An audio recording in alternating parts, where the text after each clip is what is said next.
Հարգելի գործընկերներ, ասելիքը շատ է, ժամանակը քիչ, ես դրա համար կարճ կխոսեմ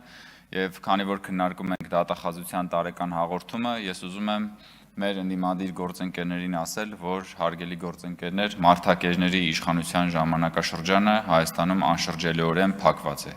Եվ դուք այդ մարդակերների իշխանության կարկառուն ներկայացուցիչներն եք, պարոն Օհանյան, դուք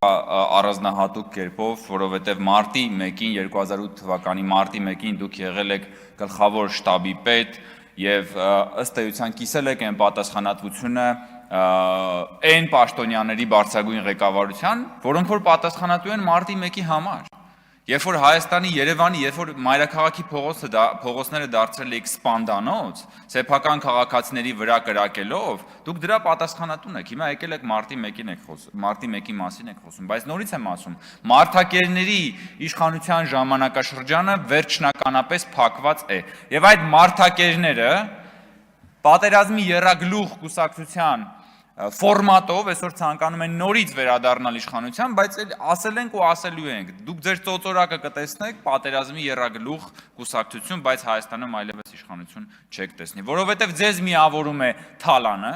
եւ դրա համար էլ դուք Հայաստան խմբակցությունը, ընդդիմությունը, նաեւ մյուս խմբակցությունը դիմել էիք վիճարկելու Սահմանադրական դատարանում ապօրինի գույքի բռնագանձման մասին օրենքը, ձեզ միավորում է քաղաքական սպանությունները, ու դրա համար դուք այսօր եկել եւ արդարացնում եք այն սպանության փորձերն ու ահաբեկչությունը, որոնք որ ահաբեկչության փորձերը, որ տեղի են ունեցել, ուրեմն վերջին շրջանում եւ Գեղամ Մանուկյանն ասում է դե լավ ինչ կա որ խոսում խնդում են բան ասում են դե հենա մի քանի հոգի էլ կգյուլես են մեկն ասում է դե բայց կարող է մերոնցից էլ գյուլեն ես պատկերացնում եմ որ եթե հանկարծ օրինակ հոկտեմբերի 27-ի ահաբեկչությունը օրինակ կանխվեր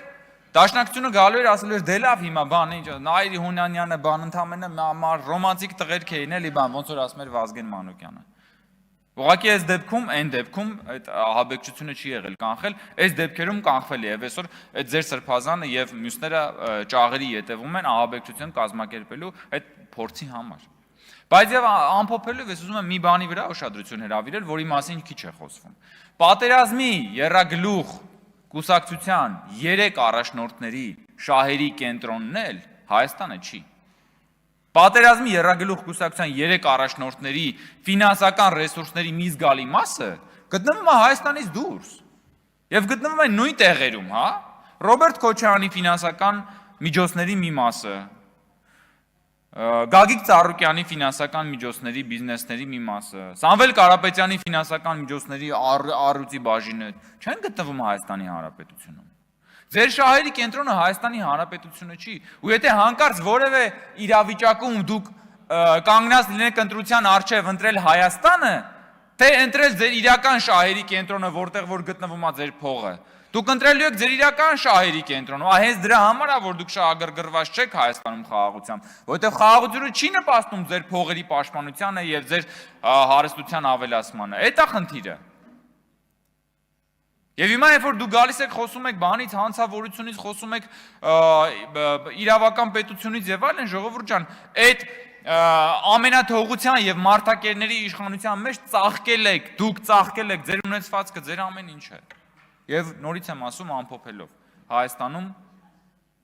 մարդակերների իշխանությունը չի վերադարձվելու, որովհետև եթե պատերազմի եռագլուխ կուսակցությունը Հայաստանում հանկարծ որևէ կերպ նորից իշխանություն զավթվի, ոչ միայն արտաքին ագրեսիայի սանձազերծվելու, այլև սանձազերծվելու է մի այլանդակ ներքին ագրեսիա սեփական քաղաքացիների դեմ։ Այն օլիգարխների, բանդիտները ու հրոսակախմբերի ջոկատները, որ հիմա հեղափոխությունից հետո մտել են պատվալները, այդ ջոկատները պատվալներից դուրս են գալու եւ նոր ախորժակով հոշոտելու են, հարձակվելու են սեփական քաղաքացիների վրա։ Դրանք այդ հրոսակախմբերը մնալու են պատվալում եւ դուք էլ ձեր ուժերով հանդերձ շատ շուտով հայտնվելու եք քաղաքական պատվալում։ Հավանիչ տեսանյութը եւ բաժանորդագրվիչ նորությունները բաց չթողնելու համար